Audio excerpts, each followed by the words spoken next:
Isang paraan po, napakaaluan magkabit po ng belt kung panunuorin nyo lang po itong video na ito. Sa mga may sasakyan po na walang tensioner, ito katulad po nito, nagkabit po kami ng pump ng steering.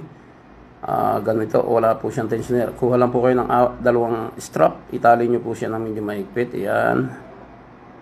Napakahirap po nitong ikabit pagka wala kayong technique na katulad nito. Mga 4 na oras, 5 oras, hindi nyo po maikabit, sisirain nyo pa yung drive belt. Ito, 3 minutes lang, tapos na ang trabaho. Napakabisa pong paraan. Ayan, higpitan nyo lang po yung belt. Isabay nyo po doon sa pulley ng pump. Ayan, kuha po kayo ng tools na maaaring gamitin nyo sa crankshaft.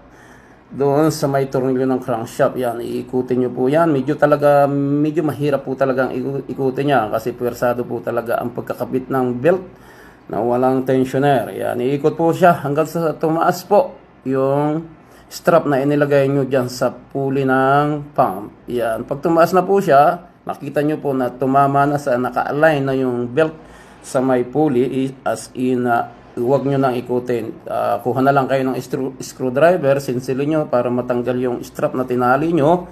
100% po perfect ang trabaho nyo pag sinunod nyo ang video na to.